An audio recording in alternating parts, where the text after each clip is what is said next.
We'll go ahead and call the meeting to order, and if you're able, please stand for the Pledge of Allegiance.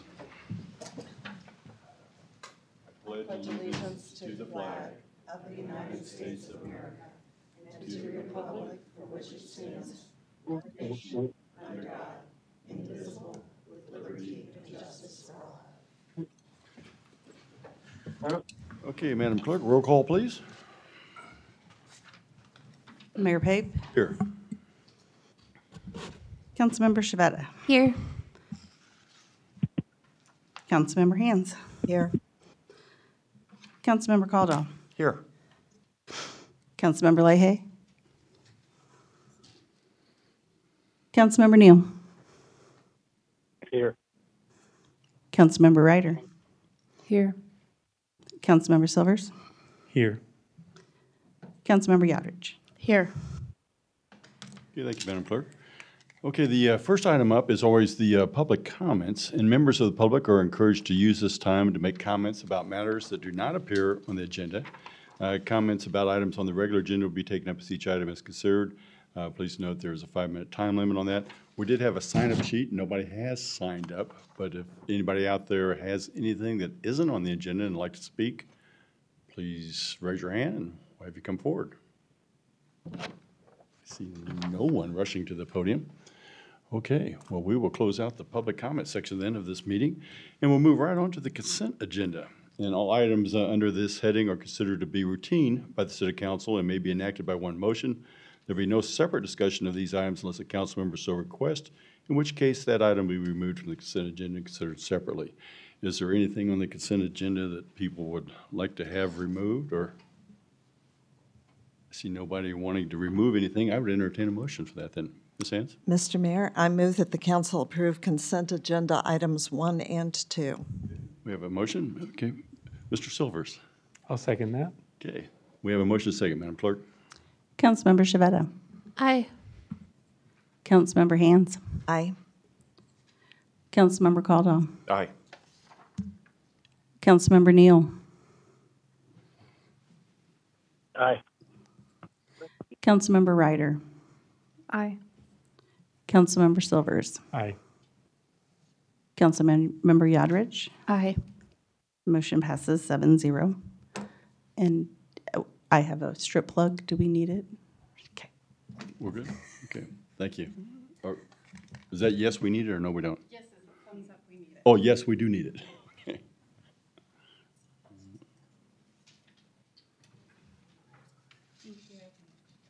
Okay, next item up is the mayor's report. And I have several things on the mayor's report this evening.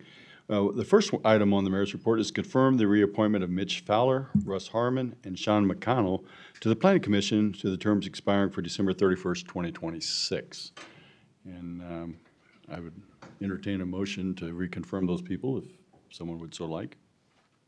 Ms. Hands. Mr. Mayor, I move that the council, excuse me, confirm the reappointment of Mitch Fowler, Russ Harmon, and Sean McConnell to the Planning Commission for terms expiring December 31st, 2026. Okay, and I have a second. Ms. Yodridge. Mr. Mayor, I second. Okay, Madam Clerk. Councilmember Hands. Aye. Councilmember Caldwell. Aye. Councilmember Neal. Aye. Councilmember Ryder. Aye. Councilmember Silvers. Aye. Councilmember Yodridge. Aye. Councilmember Shavetta. Aye. Motion passes 7-0. Thank you, Madam Clerk. Next item up would be confirm the reappointment of Mitch Fowler, Todd Boyer, and Terry Stanker to the Board of Zoning Appeals for the terms expiring December 31st, 2026. Entertain a motion. Ms. Yodridge. Mr. Mayor, I move that the council confirm the reappointment of Mitch Fowler, Todd Boyer, and Terry Stanker to the Board of Zoning Appeals, BZA, for the terms expiring December 31st, 2026. You have a motion. I have a second. Mr. Silvers. I'll second that. Okay, we have a motion, second. Madam Clerk? Councilmember Caldwell. Aye. Councilmember Neal. Aye. Councilmember Ryder. Aye. Councilmember Silvers. Aye. Councilmember Yodrich. Aye. Councilmember Shavetta. Aye. Councilmember Hands. Aye. Motion passes 7-0. Thank you, Madam Clerk. Third item up is confirm the reappointment of John Selisker and Terry Stanker to the Board of Structural Appeals for the terms expiring December 31st, 2026. I would entertain a motion. Everybody raise their hands. Ms. Hanson. Go ahead. Yes. Oh. Move that the council confirm the reappointment of John Selisker and Terry Stanker to the Board of Structure Appeals for the terms ending December 31st, 2026. Okay, I have a motion. Do I have a second? Okay. Mr. Mayor, I'll Thank you. second. Thank you, Ms. Shavetta. Madam Clerk. Councilmember Neal.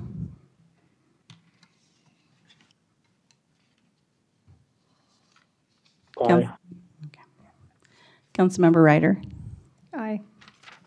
Councilmember Silvers. Aye. Councilmember Yodrich. Aye. Councilmember Shavetta. Aye. Councilmember Hands.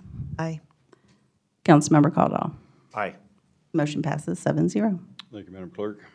Next item up is confirm the reappointment of Scott DeBold, Kathy Stoll, and Laura Sagan to the Parks and Recreation Advisory Board for the terms expiring December 31st, 2025. Entertain a motion, Ms. Shavetta. Oh, gosh, sorry. Mr. Mayor, I would like to make a motion to confirm the reappointment of Scott Diebold, Kathy Stoll, and Laura Sagan to the Parks and Recreation Advisory Board for the term expiring December 31st, 2025. Okay, we have a motion. Do I have a second? Okay, go ahead, Ms. Ryder.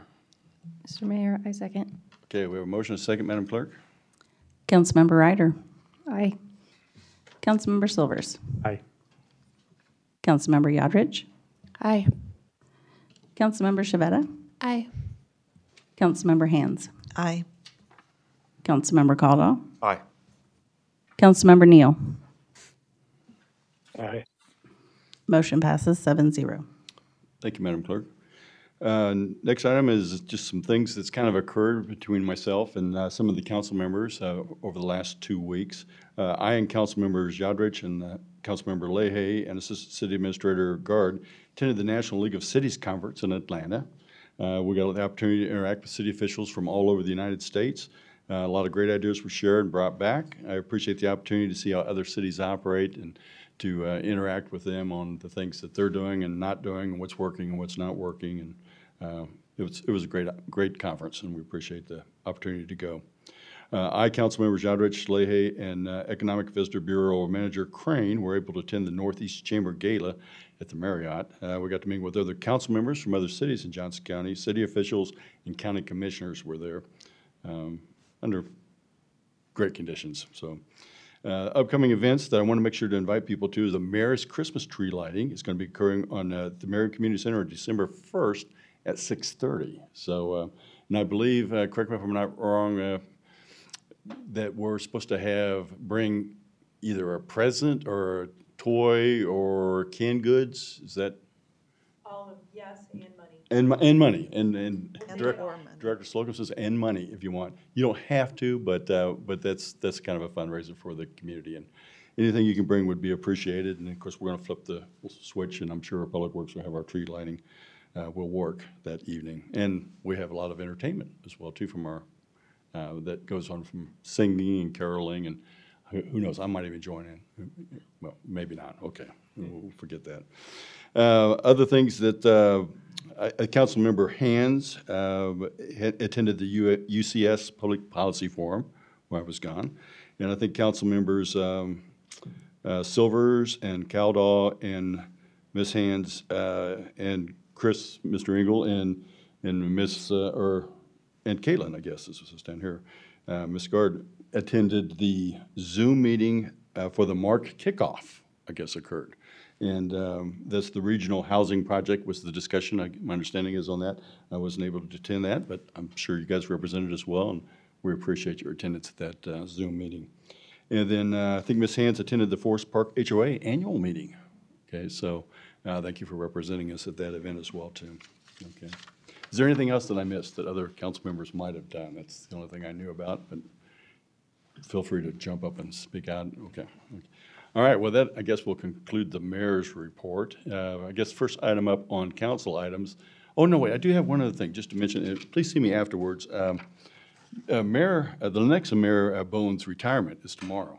So I don't know if you guys know about that or not, but it is tomorrow. If, and I don't know if they want that public, I don't, probably, but see me afterwards if you want to know the time and where that's going to be located.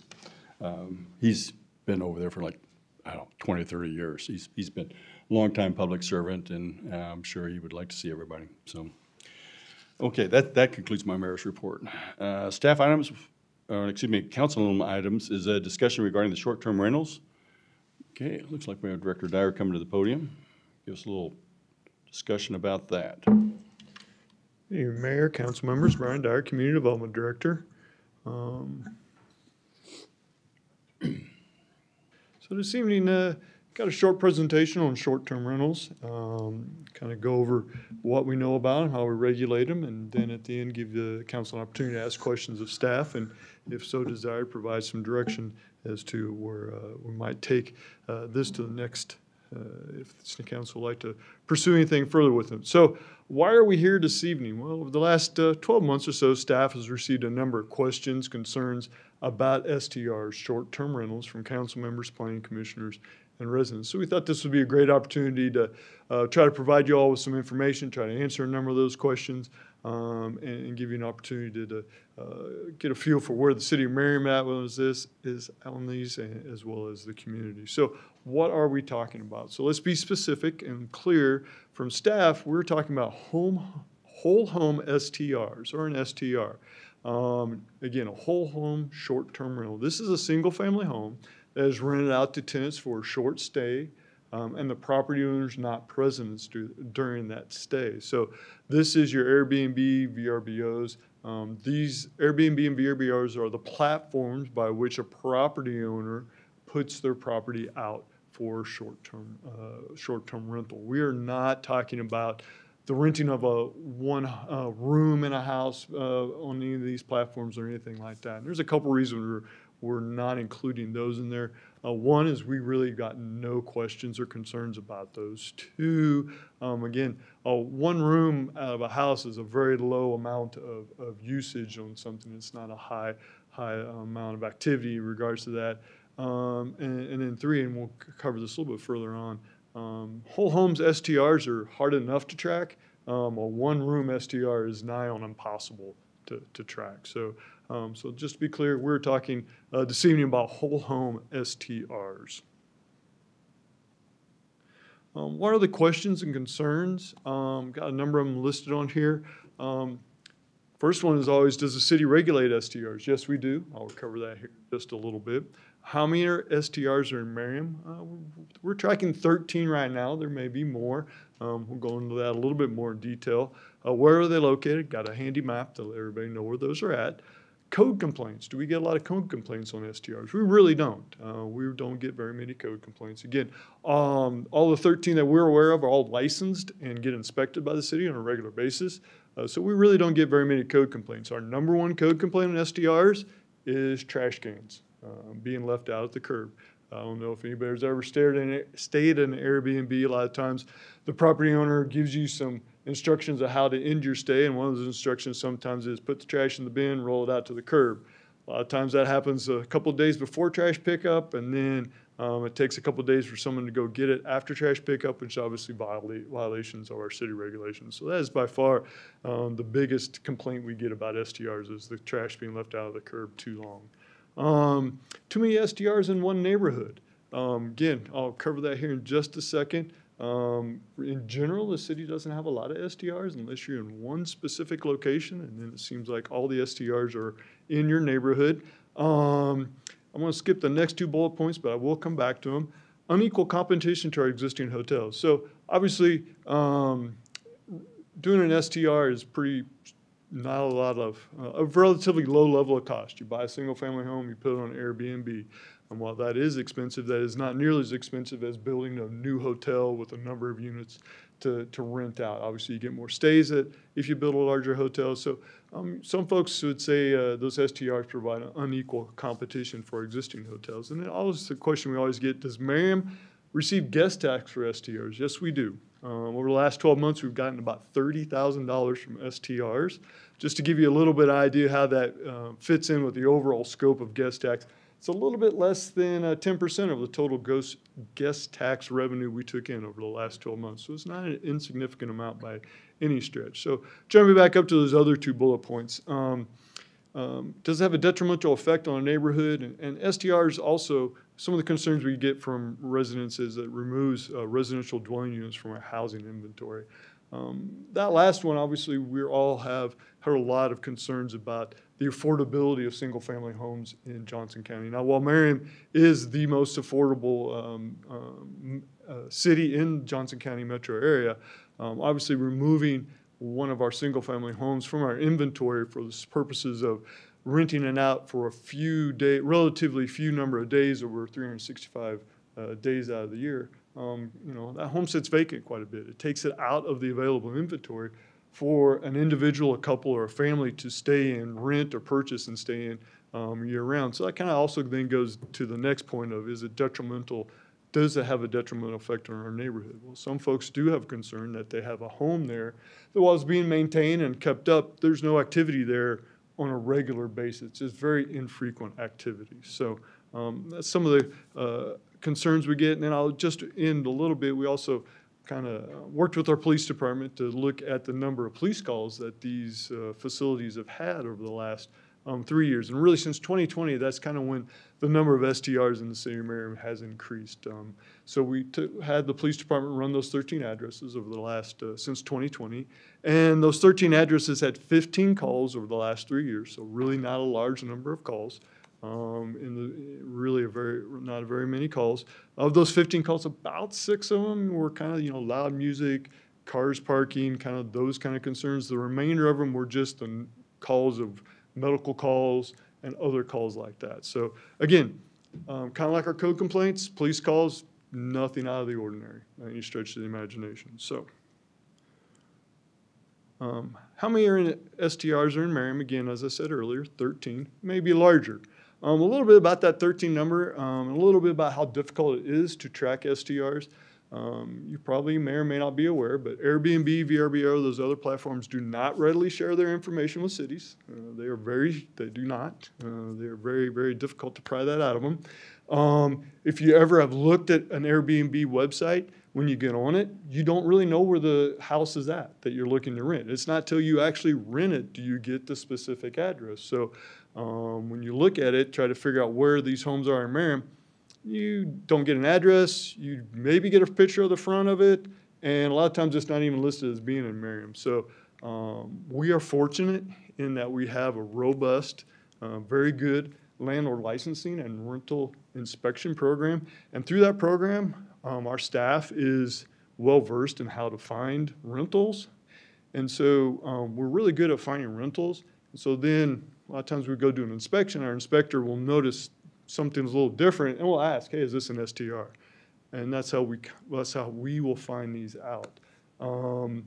Again, the folks that own STRs readily participate in our program. We really don't have any problem with it. But again, back to that 13 number, we have a planning commissioner. That individual is also very interested in STRs. And that individual put together, that person really combed through the websites, and that person identified 3 STRs in Merriam.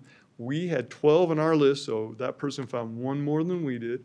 And the reason we didn't find it is because Airbnb had that listed as being in Mission.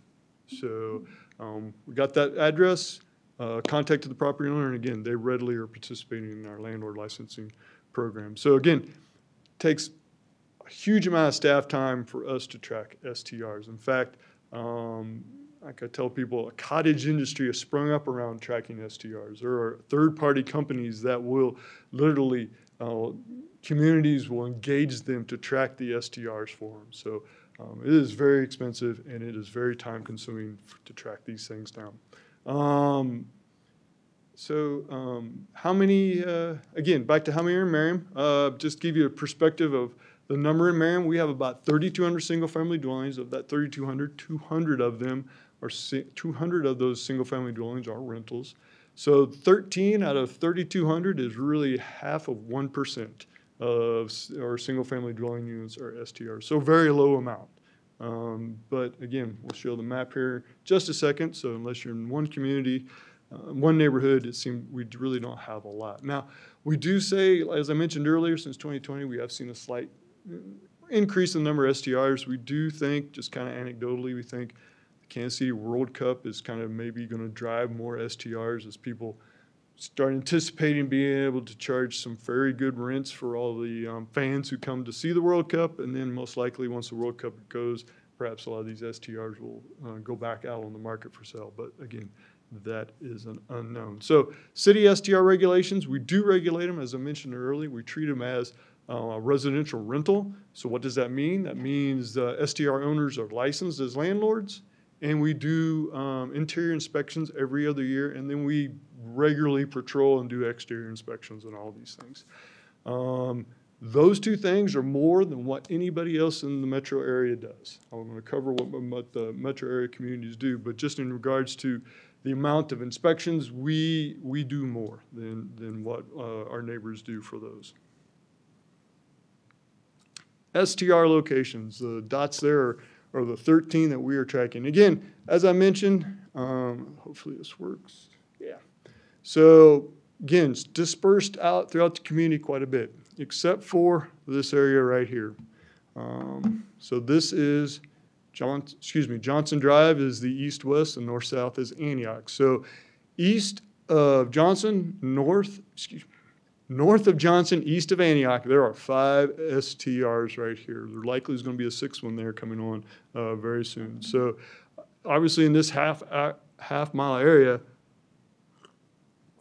the folks in this area feel like they have a large number of STRs, rightfully so. There are relatively speaking, quite a few in that location. So what do our neighbors do? Really not much. So you'll see up here on my chart of who we've contacted in most of our metro areas. These are the 3 communities plus Merriam that do regulate or have some level of STR regulations. The city of Shawnee, if you've all been reading the paper, they are moving towards doing a draft regulation for an ordinance to ban all STRs, just to ban them completely. But real briefly, I'll go through what our neighbors do. And most of our neighbors have gone through, except for North KC, have gone through a number of iterations of regulations on these as they try to figure out what's the right way to do this. And as I talk about what the right way to do it, there's that fine line between making the bar so difficult for someone to participate that they'll just avoid participating in the city regulations. And again, as I alluded to earlier, STRs are very hard to track. 5 clicks and your STR, I looked it up, 5 clicks on Airbnb and your STR is no longer listed on Airbnb. So if the city sends you that letter of, hey, we think you're an Airbnb, we need to do something with you, 5 clicks later, it's no longer an Airbnb. So that is, again, the level as to why it's so difficult to regulate these things. So KCK, Unified Government, they do it through a special use permit process. They are the only one that does a public process. Kind of the main thing I want to point out here is their limitations on STRs. And again, this is very much a synthesized, this is very a high-level look at each community's regulations, is they allow only 1 STR per city block, and they have a very complicated definition for a city block. So they allow only 1 STR per city block. KCMO, I think this is their 3rd iteration of regulating STRs. They are now to just a business license, so it's an administrative licensing process. And again, they also, one of their main limitations is that no STR within 1,000 feet of an existing STR. 1,000 feet is generally a city block. That is generally a city block, is 1,000 feet. They do, just like KCK, they'll do an exterior interior inspection at the issuance of the permit, and then they do exterior inspections only at renewal time. And then North KC, they've just started regulating STRs, and their big limitation is no whole home STRs allowed in a single family zoning district. So very much like Shawnee, is looking to do. They have set a high level of restrictions for STRs. So we took the map of our STRs and laid down a 1,000-foot buffer, much like what KCMO does. And not surprising, most of Merriam, again, dispersed throughout the city except for this area right here. What's important about this 30,000-foot buffer? How does it kind of meet some of the concerns that I mentioned earlier? Well, one, obviously, it limits the numbers that can be within a city. That gets back to limits the ability to take a single-family home out of your housing stock. Also limits the ability of having a large concentration of Airbnbs or VRBOs in one neighborhood. And then that kind of gets back to that whole neighborhood idea of having a residence be unoccupied for a significant portion of the year versus if it's a typical rental or home that's owner occupied, hopefully there'll be activity there on a more regular basis. So that gets me to my last slide, kind of some of the options that are out there that council may want to consider. Obviously, we can continue to monitor and evaluate STRs, and what that would be is we could provide the council with regular updates, quarterly updates of how many are out there, locations, if we've had any code complaints, if we've had any concerns and things like that. And then that gives the council the opportunity, if they feel like things in needing for some intervention or needing some additional regulations, council could, at that point in time when they feel that it's appropriate, direct staff to start looking at crafting additional regulations. The next bullet point is take some of what the things we've seen from KCK and KCMO, do a spatial restriction on STRs throughout the community. And we would suggest set up a 1,000-foot buffer of any new STR within 1,000 feet of an existing STR. So a new STR couldn't be located within 1,000 foot of an existing STR. One of the things staff likes about this is, as we always try to do, we always try to make our regulations reasonable, enforceable, and make sense and be able for us to explain. And obviously the 1,000-foot buffer is pretty straightforward for us to enforce. We do think we can explain it pretty straightforward to people who have questions about it or are participating in it. So we do think if that was a desire to look at regulating STRs, that might be one requirement to do it through our landlord licensing and rental inspection program that we currently do. And then there may be other options that staff hasn't mentioned yet. So again, with that, I'd be happy to answer any questions. I'd be happy to discussion. Again, if there's a desire for council to give us some direction this evening, we obviously would be open to that. So with that, that's the end of my presentation. Mr. Caldwell, go ahead. Just a quick question. If you know, we have 13. Do we have 13 different owners? I do not know specifically the answer to that, but I am not aware of any. Oh, check that. I'm not aware currently of any that are owned by one, but I do think we do have one property owner that is working on ending up with a total of 3 right now. Yes. So to answer your question, I'm unaware of any specific being on, but I do think I'm for sure here, very near future, we're going to have some that are owned by one property owner. Okay, Ms. Shadrich, go ahead. I have a couple questions. So currently, when we're getting a landlord application, we don't ask whether or not it's a standard rental or an STR. Right, because we really have no reason to ask that question.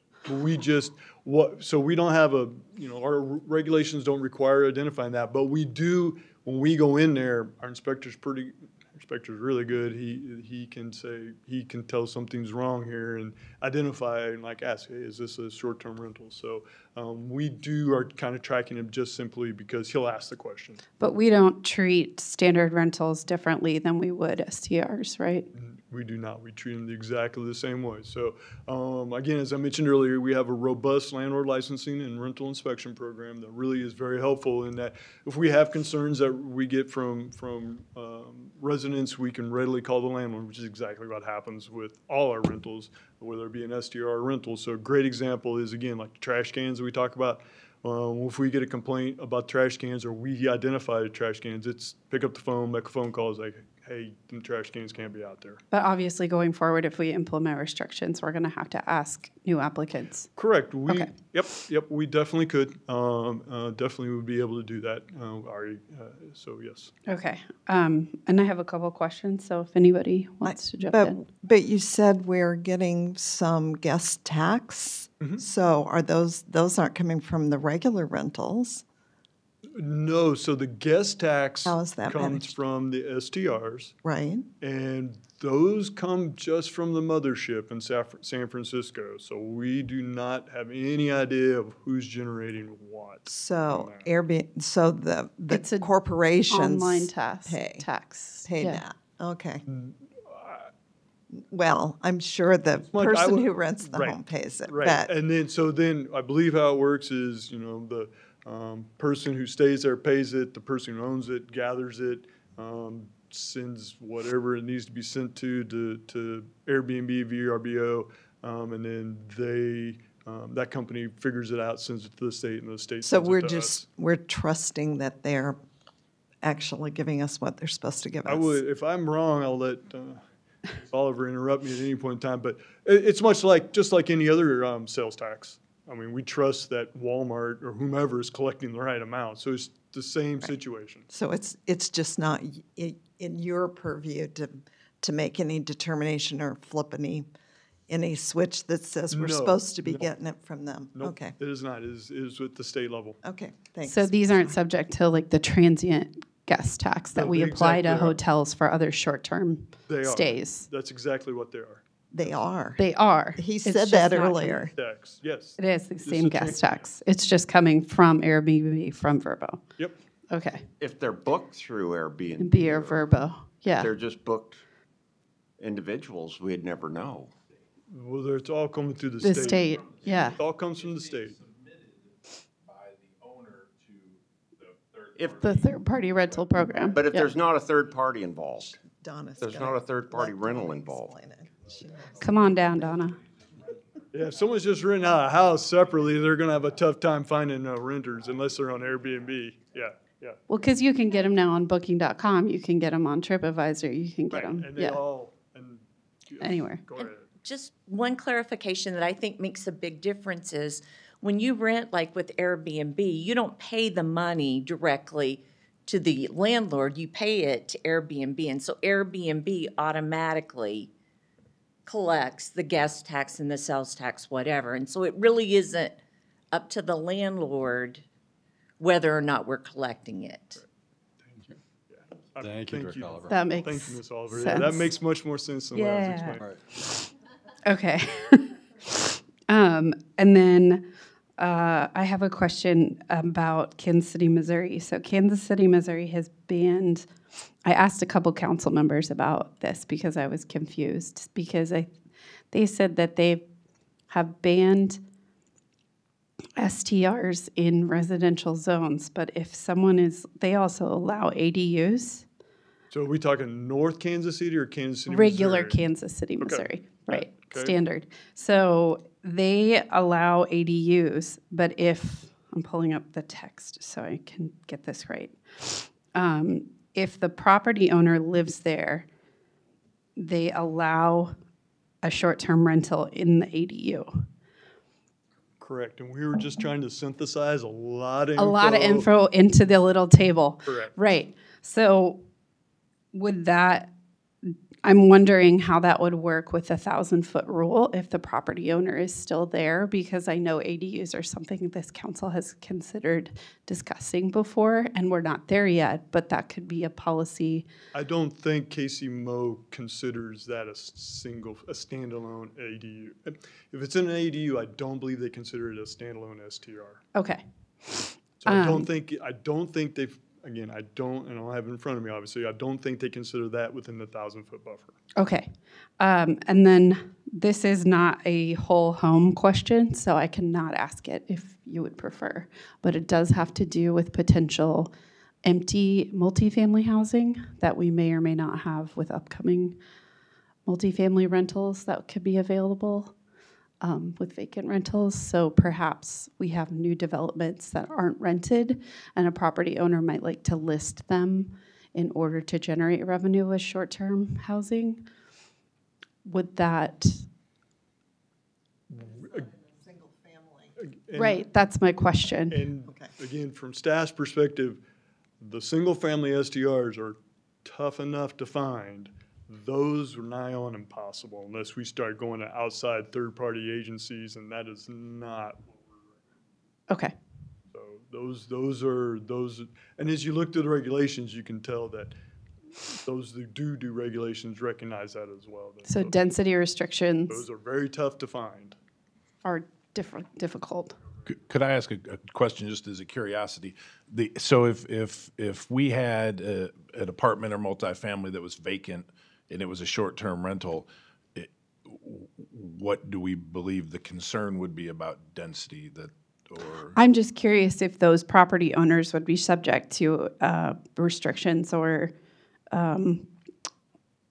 Like the a same kind 1,000-foot of buffer or licensing. something? Well, Okay. buffers would be weird in a multifamily Sure, building, yeah, it'd right? be- Or the same kind of taxing or, things like that. So like, Yeah. let's say Schmake Development has a bunch of empty condos in their new buildings. And they're like, I want to generate revenue off of these.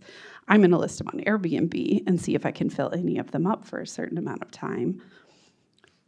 Do any policies apply to them that we have for short-term rentals, or can they just go ahead and do that?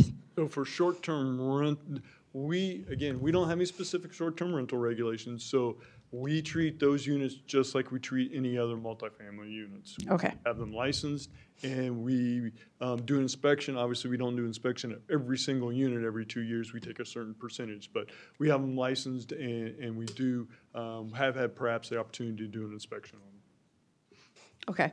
And final question, I've had this concern from constituents about property maintenance on STRs where landlords don't live on the property and come to visit it every once in a while or have someone manage it from afar where, the property might not be as up to date or cared for as well as some of the neighbor properties. And I want to say that personally, and I'd love to hear council's input on this, is I feel that might be a different issue than what we're discussing, just because I have the floor and we're discussing something different. But I think that might be more of an issue of simply being a good neighbor in general and taking care of your property. And being a good property owner, and I think that's a more difficult issue to discuss. And so for any constituents that have asked me about that, I want to say that on the record. I do, so I apologize for interrupting. I just want to make sure that if anybody thinks there's a code concern, to please They need to us. contact us, absolutely, yeah, because our codes are only as good as the people who contact us about them. Regular inspections on them, and we get around all of our rental, not just SCRs, but all our rentals on a regular basis, but that doesn't mean we see everything, so. Right. And obviously, we get in them every 2 years for interior, but the exterior inspections, we're looking from the street, so if there's a concern about a backyard, something we can't see, then someone definitely. It needs to we be need- reported, Yes, yes. we need a phone call or an email, please. And I've also stayed in a lot of Airbnbs, especially overseas where they have quiet hours implemented. And so I don't know if that's something we want to do if we continue to have whole home short-term rentals within residential zones. It would be quiet hours implementation for neighborhoods where, say, after 10 p.m. or something like that. Well, we do have noise regulations already, and so it's very much like those quiet hours, so. Yeah, if requiring quiet hours or signage or something. And again, it's with everything, and I know Chief Blackman will also shares these things. If nobody tells us about it, then we don't know about it. So if somebody has concerns about loud music or things like that, they need to contact the police after hours. Contact police department. We could have the chief personally visit every short-term rental. He's not busy. Okay, thank you, everyone, for allowing me to ask all my questions. I appreciate it. Any other questions for Director Engel? I just have a comment. So some of my family are dealing with a mold problem in their primary residence. So they have been displaced since August. And they have had to search out short-term rentals. And it's not an easy process because they want to stay for a long time in a short-term rental because it's a couple and then they have 2 dogs that are large. And they are right now in, I want to say Independence, it could be Raytown, but they have posted, they live in a tiny little place right now, and there are posted the regulations like you see in hotels of where the exits are and all of those kinds of things. So I've already been exposed to over-regulating. And I just want to say, I know there's a need that's beyond looking for a party house. There's a need for someplace to stay, and so I want us to stay reasonable. And I should have added that, and mentioned that, but obviously the STRs do provide other options, just simply by the fact that we got $30,000 in transient guest tax shows that there is folks do see a use and a purpose of it, so. Ms. Shveta, go ahead. Yeah, I mostly have a comment, but so I live in the density rich area of short-term rentals, and I've heard from constituents, so I just want to say this out loud, but like there are a lot on one certain street specifically, and so there, has been concern about, housing stock, like everything that you've mentioned. I don't know that there's a lot of like noise complaints, but it's more just like it feels like it kind of degrades the value of our like tight-knit neighborhood community because there's not people living in them all the time. Personally, I see the value in them though because like we have a small house. Most of our houses are smaller in Merriam, especially where I live. And so like I can't have guests stay at my house. And like so my in-laws, when they come into town, they will stay in an Airbnb nearby us. And that's just a great thing that we have and that opportunity. I mean, people staying in Merriam aren't looking to party, I don't think. They're looking to be close to the highway and close to, amenities. So I don't think we need to overregulate them, but I think if we can be more aware of where they are, and I don't know how to do that, but that's your job. So, but I appreciate, at least the presentation and just, kind of getting us all more aware because I've had a lot of questions lately, as you know, about them. And a lot of our, we do have some HOAs in my ward too that are looking at how they could potentially write rules where they don't allow them in their neighborhoods, and so I'm just kind of curious about that as we move forward with this too, of like more research. Well, like I mentioned, we can definitely continue if council so desire. We can definitely continue monitoring, and put together a quarterly or a more frequent report to you in regards to activities on these. If that's what you would like to do at this point in time, that's certainly we can readily do that. So by head nod, is it continuing to monitor? Is that the direction you want to give Director Dyer? Okay. All right. Sounds good. Thank you, Director Dyer. Thank you, Mayor. One other question? I would say I think getting ahead of this before the World Cup is probably a better thing to do because people are going to start bringing properties online and start booking those far ahead of time. Knowing what I know about the USA Training Center being here and things like that, I think, and being part of the soccer community, it's smart for us to start thinking about these regulations now and determining like what we should have in place as people start planning for this. So I wouldn't be opposed to us considering things like 1,000 feet rules or thinking about what this means if we decide to pursue ADUs or something like that. So I don't want to just leave it and monitor necessarily, but I think it would be worth bringing back some kind of recommendation. Does that? But I feel like we're already doing more than so many other communities are doing with the inspections and the business license. So, but we're I feel not like identifying what is an STR and what isn't an STR. We're not monitoring, I guess, like that. I mean, to me, that is something that I feel like is a no-brainer, at least to start tracking what is and isn't an STR, so we don't have to spend staff time digging through spreadsheets and scrolling through Airbnb and zooming in on a large red dot on a map, There's not going to be an end to that part of it. there's not a way to end that. Because again, like I said, Airbnb, Beerbird is not sharing their info with us. But because we are already set up to identify rental units, to Right. some point, we already are way ahead of the game. So like I said, we can make more specific inquiries about folks if it's an STR, but I am pretty confident that 13 is a really good number, plus or minus, and we already are doing a pretty good job. Well, it's a little bit informal. We can perhaps formalize it more internally in tracking STRs, but we're not going to get rid of somebody regularly checking through and combing through Airbnb, but like I said, we're already ahead of the game because we're already identifying rental units.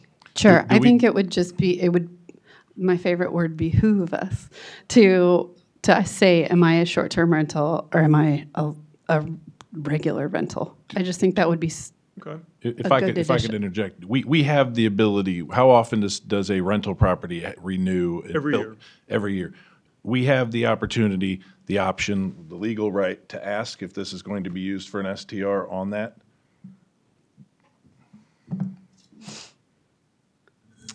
In some or all? Yeah, I mean, I think so. We we did tackle the issue of what constitutes an STR and what doesn't to some degree in our transient guest tax charter ordinance. Most cities adopt a definition that says a rental in the definition of transient, less than 30 days. We actually backed that out because we wanted the option for particularly an extended stay to still be able to collect transient guest tax if someone was renting for longer than 30 days. But yeah, I mean, we can track all that. I will also say that, there are residential rentals. I mean, the default under Kansas law for a residential rental is month to month. If you don't have a lease, you're month to month. So, I mean, that would fall probably within our current definition under the transient guest tax of a short-term rental under our charter ordinance. So I just think we have to be thoughtful about how we do it. I think we can ask those questions, but we're trying to achieve a couple of different goals, including collection of transient guest tax at the same time wanting to regulate them. So perhaps the best thing to do is let staff work with the city attorney. It may be as simple as us adding a box to our application of whether is this an STR. And That's all I was thinking. okay, with the caveat that we'll work with our city attorney to make sure that we can and legally do that. on That's our what we pay them application. for. Okay. Yeah. If that's what the council would like, if the council desires. Yeah, I see no problem with asking. Mr. Cottle? Just sort of a question. Our current tracking is all based on houses that are rentals, that are licensed as rentals. That is correct. As we get into this whole World Cup thing and we have homeowners that decide, hey, I'm going to take a couple of months, move out of town, rent my house out, they don't ever license as a rental. It's totally under the radar. That is, Unless we can catch it through some reservation process. the only way we'd be able to catch that is when we look through, when our staff takes a look and goes through those websites, and literally this is how it works. We go, this looks close, click on it, and hopefully they have a picture of the front of the house. And our inspectors have seen enough of the homes, they're like, yeah, I know this home. I also want to true. add to that, the difficulty of that, because I don't think anybody appreciates how difficult that is, that it's also up to when something's available. So you go and say you want to stay somewhere at a certain date and time. There may be an Airbnb that's right where you want to be, but if it is not available at that point in time, it doesn't show up on the system. So you either have to go so far out or you have to pick different weekends, or, I mean, we've tried to, I mean, it can be done within the realm of catching quite a bit of them, but there's always going to be some that will slide through there. It's not just show me everything that's available forever and at any time in Merriam. I mean, it's not that simple.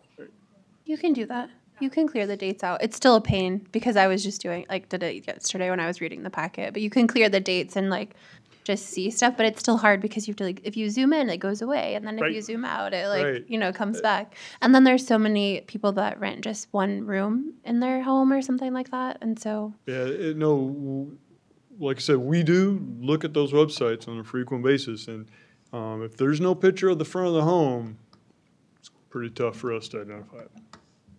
And so if we do catch a non-licensed, non-rental licensed home being rented out, what's the penalty? Oh, we send them a notification that they need to be on the landlord licensing program. And they say, so what? Oh, they get on the program. And If they don't, it's a violation of city ordinance, and then we issue citations. and then there would be a civil penalty? Okay. Yep, there's fines. Yep. And like I said, I want to be clear. We have a good, so far, knock on wood, we have an excellent participation rate. The ones we identify, folks, and again, Brian's personal opinion is that, and landlords won't probably admit to this, but there's a lot of value to our program for the landlords. It's a third-party, impartial, record-keeping entity that goes in and does an inspection, keeps records of what the place looks like before somebody moves in or why they're there. So there is definite value to what we do.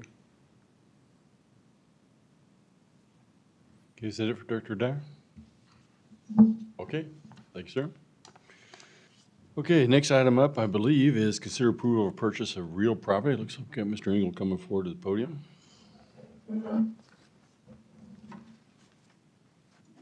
Thank you, Mayor, Council. The next item on the agenda is consider approval of a real estate agreement for property located at 5015 Merriam Drive. We'll bring it up here in a second. The property at 5015 Merriam Drive is on the southeast corner of Merriam Drive and West 50th Terrace. As you can see, here's the front of it. Traditionally, and for about the last 50 years, known as Marv's Barber Shop. Unfortunately, Marvin Kanzler passed away in September of this year, and it ceased operation at that time. In October of 2023, that property was listed for sale, and we had a conversation about certain potential outcomes at that property if the city were to acquire it. If the city were not to acquire it, as you are aware, when we have property, when property comes on the market that is adjacent to property that the city already owns, we have a tendency to look at it, whether that's for park expansion, whether that's for development purposes. We always look at those properties with a keen eye in terms of acquiring them. This particular property, we had conversations about what would happen if we didn't buy it, what would happen if we did. As you can see, it is adjacent to two pieces of property that the city already owns. To the immediate west is the former Dutch Maid. To the north of that was Dutch Maid North. I don't know what we used to call that, but it used to be a strip mall, the Annex. To the north, the 50th, West 50th Terrace is your route to Antioch if you're northbound on Merriam Drive. So you would go north on Merriam Drive and you'd hang a right there at 50th Terrace if you wanted to go south on Antioch. You can't go all the way up to the light. It doesn't let you head south on Antioch. Some of the conversations we had in addition to the adjacency to the property that we already own is the fact that we are in the process of working with Overland Park up at Antioch and Merriam Drive to perhaps put in a roundabout or some sort of a traffic addressing, something that addresses the traffic at that feature. That may or may not work up there. They're kind of, Overland Park and their engineers are working through that right now, kind of muddling through the possibilities that exist up there. Whether that occur, well, if it doesn't occur, it's possible that some of that traffic could move down south in terms of if we wanted to control traffic. If it does go in and we do get some sort of traffic, whether it's a bean or bean, what they're calling it. bean, they were calling it, traffic circle peanut, that then, regardless of what happens up there, this really is the entrance to downtown Merriam. It's really the entrance into our community. If you're coming down Southwest Traffic Way, Merriam Drive, into our community. For those reasons, as an entry point into Merriam and because of the future potential redevelopment at Merriam Drive in Antioch, staff is recommending that we purchase that property. And after conversations, we were able to use our third-party broker to negotiate with the property owner. That property originally listed at $299,950, and a sale price has been agreed on for $180,000 plus some brokerage fees. So ultimately, staff is recommending to purchase that property to ensure the highest and best use of it, with the possibility being that it could resell, that it could be used for some sort of entry point into downtown. As you know, we're doing a public art master plan right now. That might be some sort of future feature, again, that as an entry point into our community.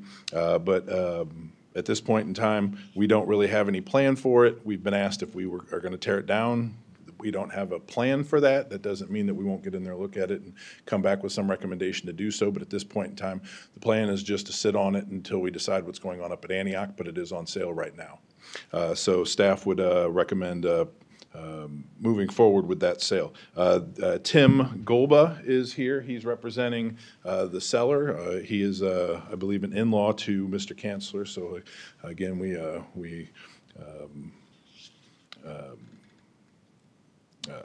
lost my thought there. but he is here to answer any questions that you may have about the real estate contract. Real estate contract was worked through with Mr. Tim Orrick, who we are using on several of our properties that we use for right-of-way acquisition or utility easements or property acquisition. So happy to answer any questions about that. There are some pictures in here, I think. Well, that was the last one. This is the front of it. This is your aerial, and that might be the only two pictures I have in there. Was it just two? Yeah, thank you. Happy to answer any questions about that. We would request that this be paid for out of CIP contingency, which is essentially our savings account for the for property acquisition that we acquire for potential future redevelopment. Happy to answer any questions if you have any. I just actually want to make a clarification on the public record that the Art Committee has had no discussions on having this as a location for a possible art installation. I just wanted to clarify that. Just working on a master plan right now. Yep. Yeah, thanks, sir. Any other questions from Mr. Eagle? I see no other questions. I would entertain a motion if so desired. Ms. Hands? Yes, Mr. Mayor. I move that the council approve a real estate contract for the purchase of 5015 Merriam Drive in an amount not to exceed $200,000. Okay, we have a motion. Do I have a second? Okay, go ahead, Ms. Shadridge. Mr. Mayor, I second. Okay, Madam Clerk, we have a motion, a second. Councilmember Silvers. Aye. Councilmember Yodrich. Aye. Councilmember Shavetta. Aye. Councilmember Hands. Aye. Councilmember Caldwell. Aye. Councilmember Neal.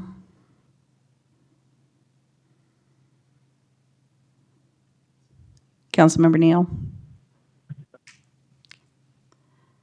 Councilmember Ryder. Aye. Are you there? Okay. Motion passes 7-0. Yeah, thank you, Mr. Eagle. Thank you. Looks like next item up is going to be the monthly finance report for October. Is that correct? Got Director Oliver coming to the podium.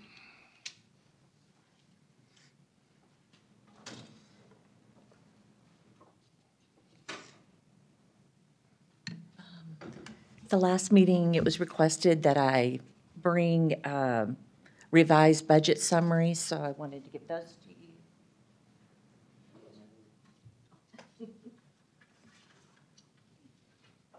Thank you.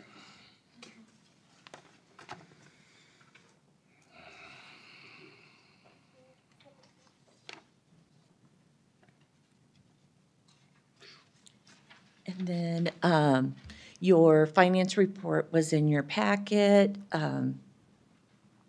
I would be happy to answer any questions that you might have about it. Everything is going along well. I think we're going to finish year end at a good place, so. Any questions for Dr. Oliver? I just want to say that my postcard did come in the mail on Friday, I believe. Excellent, excellent. Okay. And I would just say for everyone out there, please get out and shop in Merriam, and let's end the year strong. Okay. All right. So I think we have a community development update next. Director Dyer, come up to the podium. Good evening again. Just a couple updates.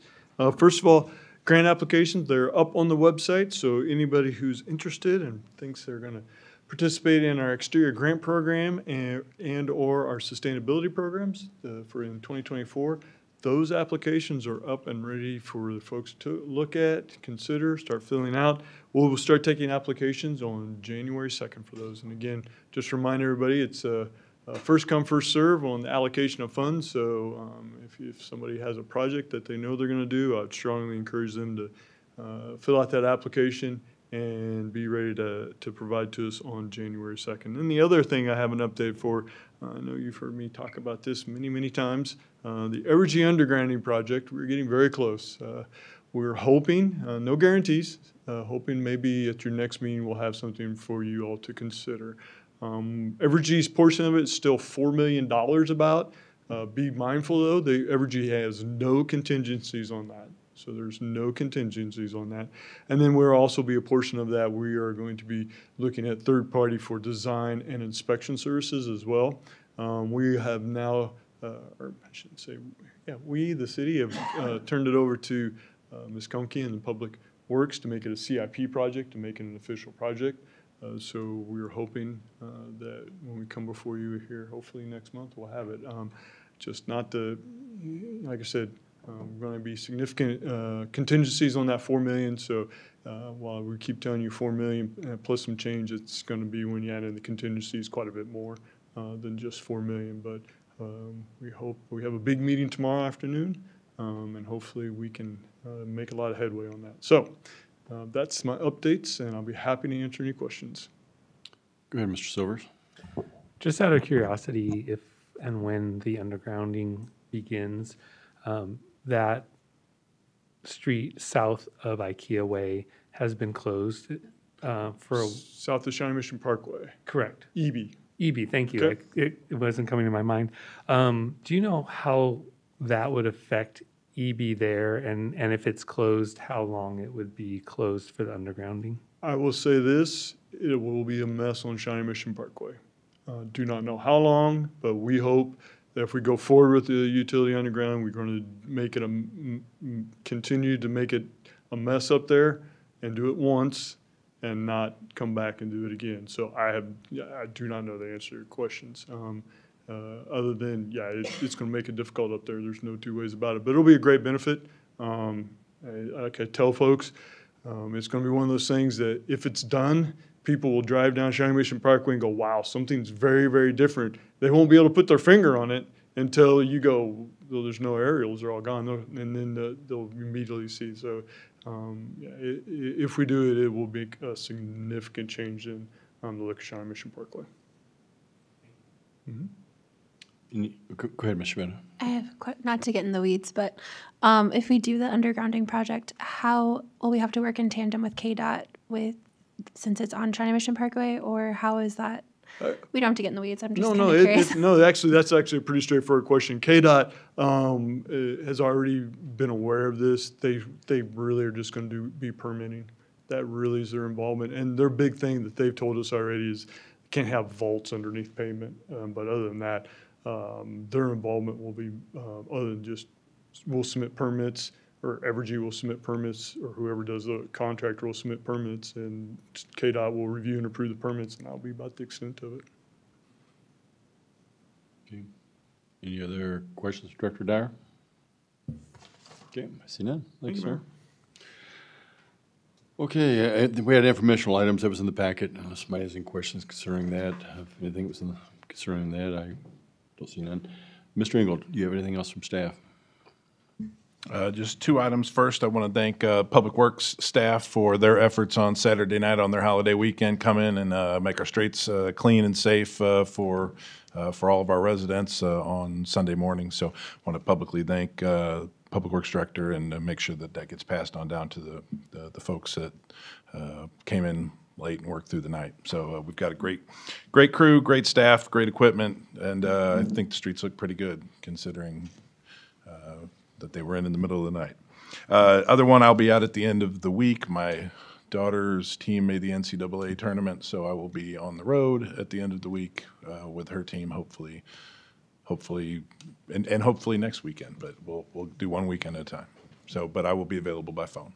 Yeah, thank you, sir. Happy to answer any questions. And I would add too, I've heard from 3 people about the cleanliness of our streets, so I said I would pass that on to Director Kumpke.